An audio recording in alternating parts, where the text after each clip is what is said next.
En el último episodio del podcast sobre oro nos quedó claro por qué el oro es un valor refugio, pero lo que muchos de los que me siguen no saben es que el oro, no era un refugio, sino que pasó a serlo porque dejó de ser dinero y que nunca se perdió su confianza en él como tal.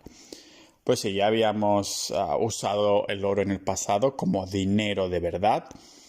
Y no es que dejáramos de utilizarlo para pagar porque no funcionara, sino todo lo contrario. Fue pues la avaricia de los estados que nos hizo tener este sistema monetario que tenemos actualmente, ¿no? Se pagaba con papel moneda, pero su valor estaba atado a un patrón oro. Pero empecemos por donde debemos empezar en todo esto, y es el principio y la introducción, porque abrimos la puerta y entramos a la caja fuerte. Hoy vamos a hablar del patrón oro. Bienvenidos al podcast multidisciplinar de Pau Ninja.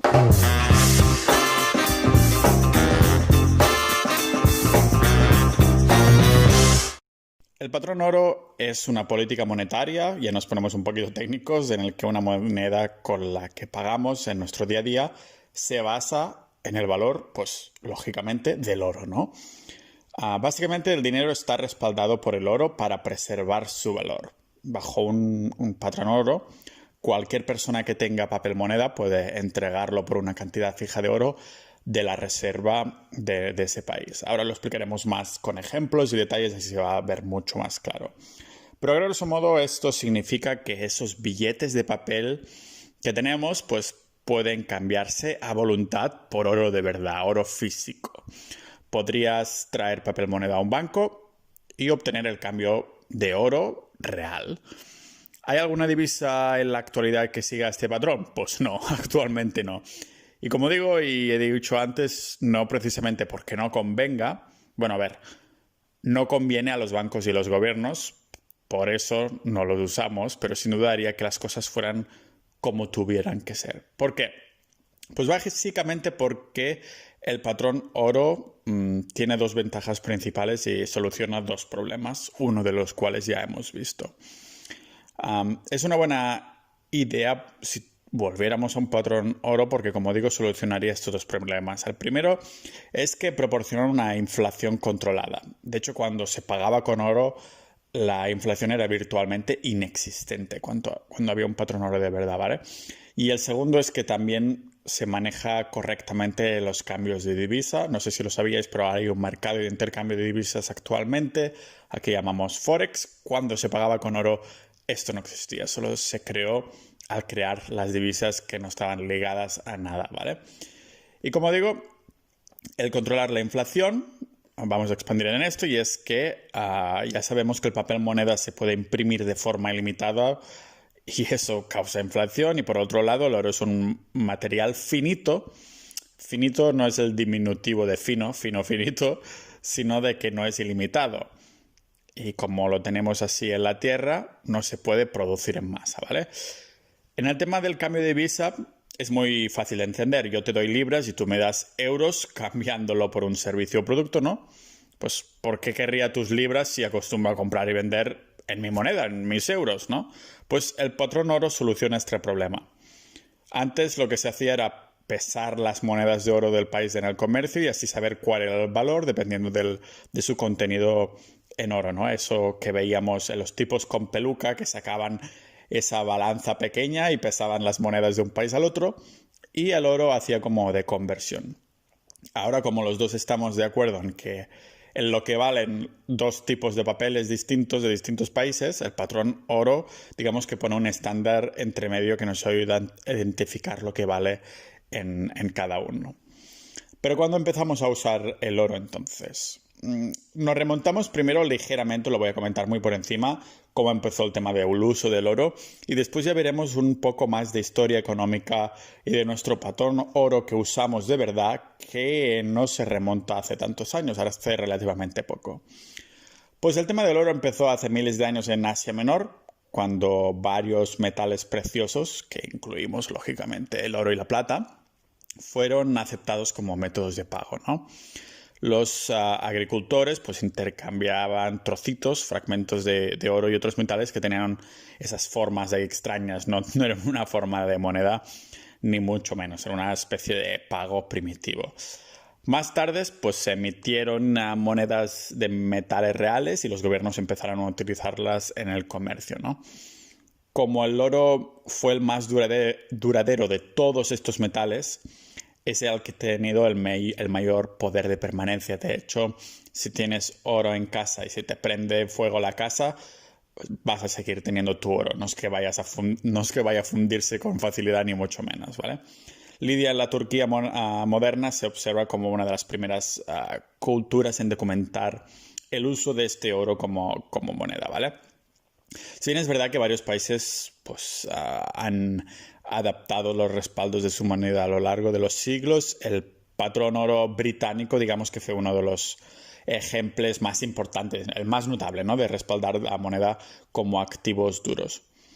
Y de hecho, no lo sabe mucha gente, pero fue el oro que ha estimulado la exploración en el siglo XXVI y ayudó a estandarizar el comercio mundial cuando tuvo su auge en el siglo XIX, gracias a esto, ¿no? Pero como digo, ahora vamos a tocar un poco más de historia cercana a nosotros, porque cuando hablamos en el último capítulo sobre oro como valor refugio, muchos me comentaron el tema de qué pasa con el dólar americano. ¿No era la moneda refugio por excelencia? La realidad es que por mucho que el dólar estadounidense se haya ganado la etiqueta de refugio, que todo el mundo lo dice, más que nada porque Estados Unidos lleva la batuta de la economía mundial, se le debería haber quitado esta medalla en 1971 y ahora veremos el por qué, lo vas a entender muy rápidamente.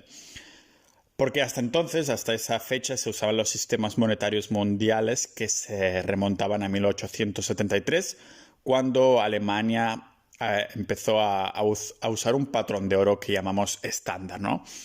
Es estándar porque de esta forma cada una de las unidades de divisa, todas las divisas que había en el mundo, pues estaban respaldadas por una cantidad igual o más equivalente del oro. En Estados Unidos, por ejemplo, un billete de $20 era lo mismo que ese valor en oro depositado en una cámara acorazada en el banco. Vamos, que podrías entrar en un banco ahí cualquiera, darles un billete de $20 y les podías pedir que te dieran el oro y plata equivalentes a ese valor. Con esto, digamos que se demostraba un poquito mucho, que el billete que tenías para hacer más fácil el intercambio de bienes y servicios, pues podía ser intercambiado por dinero de verdad, el oro, ¿no? Es, como digo, el patrón oro estándar. Y el hecho de que se hiciera así aportaba muchísima seguridad y refugio de que los bancos no podían empezar a crear dinero de la nada, porque se exigía que los billetes equivalentes a esa cantidad exactas, pues tenías que tenerlo en el banco en oro, ¿no? Los bancos tenían que tenerlo así. Era un buen sistema hasta que los de siempre empiezan a hacer trampas y intentan barrer hacia casa, ¿no? Al no haber ninguna ley que controlara de una forma más exigente, se empezaron a imprimir recibos dinero, digamos, de oro. Pero lo hicieron por cantidades mayores de la existencia real del oro. Y esto pasó cuando se inició la Primera Guerra Mundial y con esa, entre comillas, necesidad de querer tener más para costear la guerra, en vez de intentar incentivar la economía. Lógicamente, durante una guerra es mucho más difícil, pues se empezaron a imprimir recibos de dinero que en verdad no existía en oro, ¿no? Pues en ese momento lo que pasaba es que todos los combatientes de la guerra pues suspendieron el derecho de canje, por lo que ya no podías ir al banco y cambiar tu oro por liras, marcos o francos o lo que fuera, ¿no? Y ya no se podían cambiar por oro, así que, como digo, se empezó a imprimir como locos. Entonces, digamos que los periodos comprendidos entre las dos guerras mundiales se pasó de un patrón oro estándar y en vez de llamarlo Gold Standard lo pasaron a llamar Gold Exchange, que con este sistema es cuando se empezaron a torcer las cosas, porque el papel moneda solo estaba respaldado parcialmente por el oro, por este metal precioso, ¿no? En el caso de Estados Unidos, con la Ley de Reserva Federal de 1913, pues se permitió que se pusieran billetes en circulación por valor de $50, pero que si ibas a cambiarlo solo te daban $20 en oro. O dicho en cristiano, que había unas reservas solo del 40%. Aquí hay que tener en cuenta que durante estas dos guerras Estados Unidos no intervino en la primera hasta prácticamente cuando se terminaba. Y las tropas americanas no empezaban a desplegarse hasta el cabo de 6 meses. Tenemos que hacer énfasis Estados Unidos porque ha llevado la batuta en los últimos años en cuanto a la economía, ¿no? Por eso, y porque todo el deshacerse del patrón oro pasó en Estados Unidos y desde entonces no lo hemos tenido. Ahora lo vamos a ver. Como digo, pues Estados Unidos entró en la guerra hasta los últimos 6 meses de la Primera Guerra Mundial. Por lo tanto, durante los primeros 4 años, el claro ganador de la guerra en este periodo fue Estados Unidos, que vendió todo tipo de productos a Europa, que lógicamente los necesitaba, y sus fábricas estaban ocupadas en crear armas, ¿no? Además de que en Europa los jóvenes se mudaban de las granjas y fábricas para luchar contra el enemigo, lógicamente, y luchar como soldados. Y como comentaba, pues las fábricas antes creaban tostadoras, ahora se ponían a hacer tanques y metralletas. Vamos, que toda la economía estaba volcada en la guerra, así que los bienes de consumo deberían importarse desde Estados Unidos, país al que se le pagaba con, lo has adivinado, oro, ¿vale? ¿Qué pasó en este periodo? En el cambio hacia la Segunda Guerra Mundial, pues ahí Hitler decide empezar a alardear y ponerse chulito de poder militar. Y hizo bien, no era solo ego, porque en 1936 se anexiona Austria y en 1939 invade Polonia. El famoso ataque a Pearl Harbor, del que incluso se han hecho pues, películas de ese ataque, ¿no? No ocurre hasta finales de 1941, por lo que Estados Unidos no tuvo las tropas desplegadas hasta agosto de 1942. Lo que sucede ahí de nuevo es que Estados Unidos vende a Europa todo lo que necesita. O sea que durante 6 años Europa le paga a Estados Unidos en oro a cambio de bienes de consumo. Y normalmente que los americanos piensen que la guerra es buena para la economía, lo es si tu involucración en esta, ¿no? Es solo vender a uno de los bandos y no estás involucrado en la guerra en sí, ¿no? De esta forma, pues los ingresos de Estados Unidos fueron creciendo hasta alcanzar los 142.000 millones de dólares, el doble que en 1939 y el triple que en 1933. Pero ahí sucedió algo muy interesante y es que al finalizar la Segunda Guerra Mundial Estados Unidos tenía 2/3 de todo el oro monetario del mundo. El oro, digamos, de los bancos centrales, ¿no? Mientras que el tercio restante estaba repartido entre el resto del mundo. Y aquí lo que pasa es que en Europa no quedaba nada. O sea, de manera que el sistema monetario mundial no iba a poder seguir funcionando, ¿no? ¿Qué pasa además? Pues que Estados Unidos había hecho un montón de préstamos a Europa que le había estado comprando cosas, pero los préstamos eran en dólares americanos. Por lo tanto, Europa estaba ahí inundada de dólares. Así que representantes de todo el mundo se reunieron en Bretton Woods, que es uno de los estados de Estados Unidos, en 1944, y crearon el sistema monetario mundial llamado Sistema Bretton Woods, que de esta forma casi todas las divisas del planeta estaban respaldadas por el dólar estadounidense y esta se encontraba, respaldado por el oro a razón de $35 por onza, ¿no? Esto aportaba seguridad a todas las divisas, daba estabilidad al mundo, más que nada porque estaba respaldado por una parte de oro verdadero y vinculó todas las divisas del planeta al oro, pero a través del dólar, ¿no? Por lo tanto, no había, como digo, un mercado internacional de divisas Forex como el que tenemos ahora, y los tipos se fijaban cada año, ¿no? Lo que llevó a otro auge del comercio internacional al haber otra vez ya patrón oro. El problema del sistema Bretton Woods, vamos a verlo, porque el patrón dólar empezó a tener problemas cuando Estados Unidos seguía imprimiendo dólares, ¿vale? El motivo es que bajo el sistema Bretton Woods hubo ahí una pequeña trampa o una laguna, y es que no se fijaba un coeficiente de reservas que obligara a Estados Unidos a tener pues determinada cantidad de oro por los dólares que imprimían. Además que los colegas americanos estaban empezando a tener gastos muy importantes y necesitaban más cash. Por ejemplo, estaban ahí metidos de llenos en las guerras de Corea y Vietnam. Pues como ves, no tuvieron ningún problema en expandir la oferta monetaria, dándole a la máquina de imprimir sin parar, pero no solo esto, también exportando esos dólares por todo el mundo. Por lo tanto, se expandió esta oferta monetaria y la cantidad de dólares en papel en circulación explotó por todo el mundo. Pero ahí alguien tenía que detectar la farsa y lo que estaba pasando, cuando en la década de 1960 el presidente francés Charles de Gaulle se dio cuenta de esa argucia, ¿no? Para decirlo así. Ahí anunció, hay un vídeo en YouTube de ese discurso, comentó al mundo que los franceses ya no querían ser igual de tontos que el resto y proclamó que Estados Unidos no disponía de oro suficiente para respaldar los dólares que había en circulación. Fue cuando Francia reclamó su oro.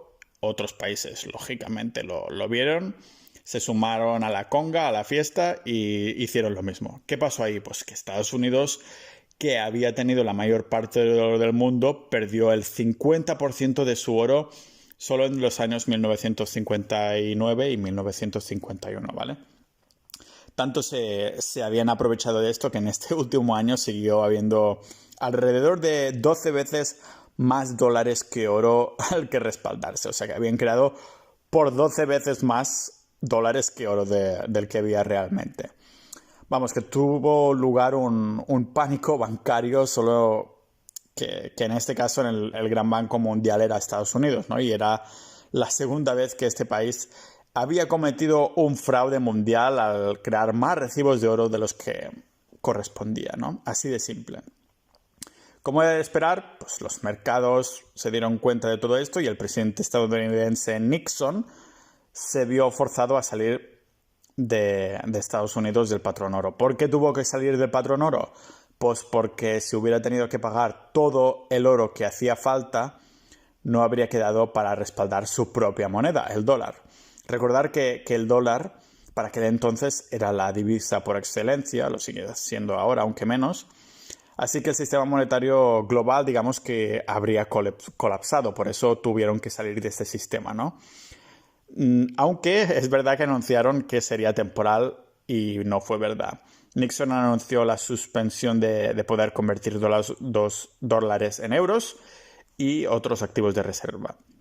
¿Qué fecha le vamos a poner a este desastre? Pues el 15 de agosto de 1971, que ese fue el día en que todas las divisas del mundo se convirtieron en monedas fiat, es decir, no respaldadas por nada, como monedas de Monopoly. Monedas fiat, una moneda fiat, decimos que vale lo que vale porque lo hemos acordado, no porque esté respaldado por algo, ¿vale? Muchos no entendemos por qué el resto de países no fueron a por Nixon, a por el presidente Nixon. Tal vez pensaron que ya crearían su propio sistema, o tal vez fue al ver que a partir de ahora ellos mismos también eran capaces de crear tanta moneda como quisieran, ¿vale? O tal vez es el hecho de no saber suficiente historia monetaria, porque a lo largo de la historia ha habido miles y miles de divisas fiat, de monedas fiat, pero como hemos visto, ninguna ha conseguido sobrevivir a lo largo del tiempo. Así que estas monedas tienen una tasa de fracaso del 100%, una decisión que nos llevó desgraciadamente al sistema actual. ¿Qué ocurrirá en el futuro? Pues nadie lo sabe del todo. Tal vez a lo largo de esta década o la siguiente acabaremos teniendo un nuevo sistema monetario a raíz de una enorme crisis de inflación, hiperinflación, quién lo sabe, ¿no? Y es posible que esto ocurra después de que los gobiernos intenten solucionar este problema a base de imprimir dinero o hacerlo de forma digital y provocar hiperinflaciones en todas las divisas, algo que ya se ha visto a lo largo de la historia, ¿vale? Algo que hemos visto especialmente en la última crisis económica, donde los bancos centrales pues, han dado máximo prioridad a salvar los mercados, las bolsas. Para hacerlo se ha creado dinero de la nada. Ahí, si habéis visto los gráficos de estos, hay unos picos importantísimos. Lo que muchos pensamos es que la gente perderá su confianza en todas las divisas que hay. Por eso el oro ahora mismo está en máximos desde hace 7 años. Y bueno, a medida que la gente se da cuenta del entramado sistema monetario que tenemos montado, pues ocurrirá lo que siempre ha pasado una y otra vez a lo largo de los últimos 5 años, que se volverá al oro y la plata. De hecho, la Constitución de Estados Unidos dice claramente que solo se usará como moneda el oro y la plata, porque esos creadores de los Estados Unidos sabían de historia monetaria. Y, o sea que Estados Unidos se sigue saltando su propia constitución usando otra moneda que no es ni el oro ni la plata, ¿vale?